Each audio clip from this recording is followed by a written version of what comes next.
Okay, welcome back. So we're getting ready to jump into step 2 in the big process about where does the foreign key goes. So first, let me just show you this, okay? I don't necessarily like showing this because they're using char and varchar rather than the in varchar types. I'm just saying. So I don't like this, so I don't particularly show this. But this is just an example of their way of taking this Visio chart and adding some more stuff to it. Okay. So, you guys remember this thing where you have a club member and a locker? And let's say it's optional. A member doesn't actually have to have a locker, and not all lockers need to be associated with a customer, right? I mean, you could have an empty locker, right? Okay, good. And so we have some choices. One choice would be to put the foreign key over here on the right-hand side, put it into locker, or you could put the locker into the left-hand one for club member. And you might think, well, since it's a one-to-one, optional, it probably doesn't matter. And technically you are correct. Technically it really doesn't matter. However, there's some best practices involved. Okay, which one of these tables between club member and locker is likely to be the most volatile, the one that changes more often? Well, it's probably going to be the club member table, right? The club member table is, you're going to add a member and delete a member, that kind of stuff. But the lockers, most likely, unless you renovated the gymnasium, the lockers are most likely not going to change very often. Rarely will you go in and change the locker size or the room that it's in, that kind of stuff. So in that case, it would make sense to put the foreign key in the more volatile of the two. Now, this is not a hard and fast rule. This is a best practice. So the best practice would be put it on the more volatile one, so that this guy who rarely has any rights to it, don't impose writing to a table that already would not otherwise have a lot of rights going to it. Okay, kind of makes sense? Okay. So let's continue. So what happens if I have a scenario where I have a one-to-one mandatory now? Okay. So I'm going to go in and say every employee must have a badge. Okay? I absolutely must have a badge. But I have a box full of badges. And so not every badge is associated with an employee. Okay? So I have a box full of them waiting to be assigned to people. So an employee must have a badge, one and only one badge. A badge may be associated with one employee, but not more than one employee. And I could have some ones here that have not been assigned yet. Okay, where should the foreign key go here? All right, the tools in our toolbox for enforcing that minimum cardinality is you go to the foreign key and you tell it whether or not it's null or not null. That is the only real tool we have so far. And so therefore, in order for me to make it so that something is mandatory, I have to put the foreign key on the table that makes it do that. Okay, so employee badge, I need to have it over here in the employee side. Okay, I need to have it on. This sounds a little weird. Remember, because you have the optional symbol and then the mandatory symbol, right? So I have a badge over here that is optional, and then I have an employee over here where this is mandatory. So if I said put it on the optional side, you know what I'm talking about. We're talking about the symbol. So put it on the side with the O, not on the side with the little dash. Okay? All right. So now this is not one of those best practices. This is a rule, a real honest to God rule. Because in order for me to enforce the mandatory, I need to have the foreign key there. Now, by the way, how do you enforce optional? All right, let that phrase sit in your head for just a minute. Enforcing something that's optional? That doesn't exist, does it? Okay? So I don't need to have anything for things to be optional. I don't need to have any null or not null kind of things because it's optional, right? Come on. You guys understand simple logic, right? Okay. So in a one-to-one scenario, I would have to put the foreign key over there on the employee side. And then to make sure that we accidentally did not get any duplicate badges, okay, like I got badge number 12 and Bob got badge number 12. In case, just to prevent that from happening, I would also put that unique constraint on that foreign key. So that foreign key would both have a not null and a unique. Okay. So those are the only two weapons I have, is null or not null on a foreign key and unique on a foreign key. That's it. That's the only tools I got. And by the way, that's not sufficient. I'm just telling you. Okay. So, one-to-many. This one is the simplest one on the planet to figure out where the foreign key goes. The rule is simple. It always goes on the many side. Case closed. Doesn't matter if it's optional. Doesn't matter if it's mandatory. Who cares? Always, always, always, always is going to be on the many side. Okay? Perfect rule. Easy. Okay. Woo-hoo. All right. So, what happens if I have a many-to-many? You know, one company can provide many parts, and many parts can be provided by, a single part can be provided by many companies. So where do the foreign key goes? Here? Trick question. This requires a foreign key, an intersection table, and the foreign keys are found there. So you don't ever put it on the right-hand side. You don't ever put it on the left-hand side. You always put it in the one in the middle. Okay, so one-to-one, you had you had to put some brain power on it. If you have mandatory or optional on a one-to-one, well then you ought to put the foreign key on the more volatile side. If you have one optional and one mandatory, then it goes on the optional side to be able to enforce the mandatory.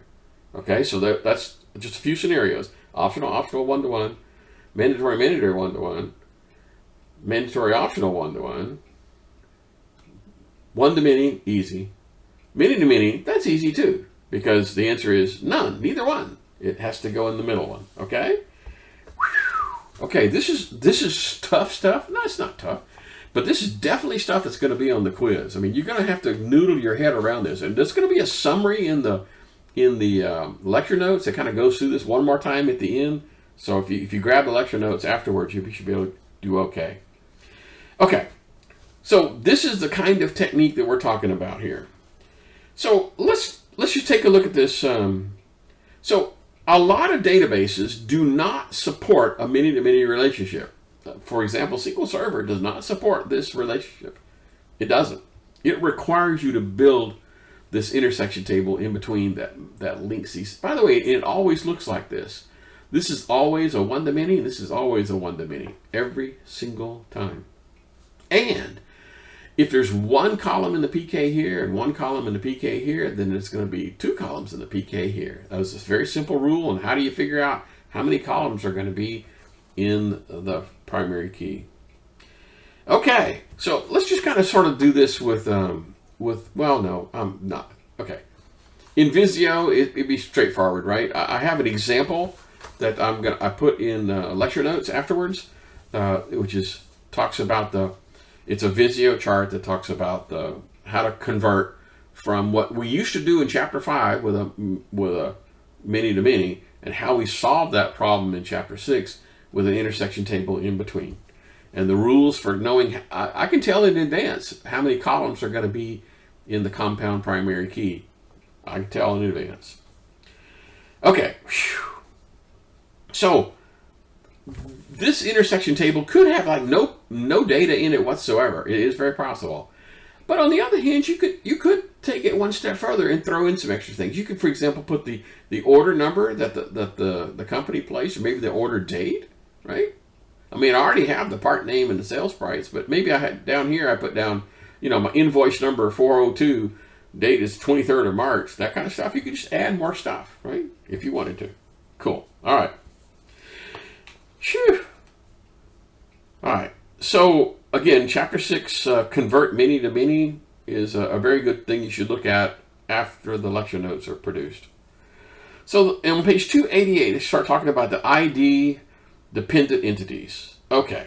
So that's what I was describing. In addition to having a normal intersection table, it's an intersection table with data. Okay. So it's not really, it's called an association. I still call them intersection tables, whether they have data or not. But I'm just saying they kind of make a distinction now. And so if it contains data, then of course it has an association. All right, cool, whatever.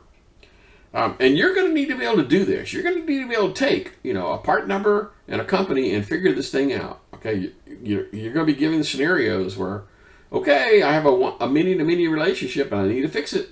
Okay, just saying, you're going to need to know how to do this.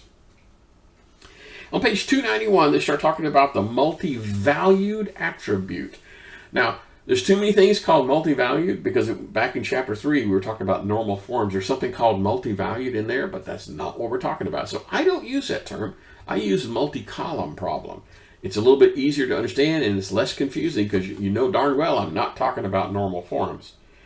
Okay, so if I have a table that has part numbers in it, okay, I'm okay. But if I go in there and say I want a bunch of phone numbers, so there's another example coming up in lecture notes talking about how you would have a bunch of tables with phone numbers. So one more time, if I go in here and say phone 1 and phone 2 and phone 3, okay, that's a multi-column issue. Because I would have, as a database designer, I would have to know in advance that there's 3 and exactly 3. Never ever 4, and that just sucks. I don't want to be, if it were me and I was forced to do this, if somebody said, well, what's the maximum number of phones a customer has ever had? And they go look through the data, well, it looks like this guy over here has got 5 phones. I'd probably say, well, great, I'll pick 6. But that's just dumb. So instead of doing it that way, I need to break this thing up into 2 pieces. I need to have the regular customer table, right? With the first name, last name, right? And email address. And this stop, and then have a phones table that's got the customer ID.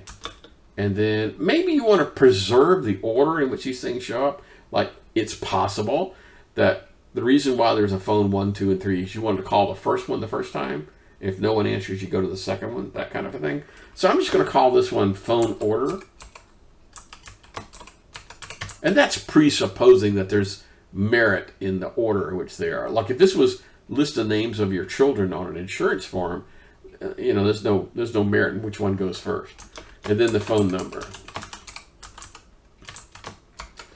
Okay, so I've taken this one giant table and I've broken it up. So this guy, of course, is going to be and this is going to have to be both of these guys. Why? Because I'm going to have duplicates.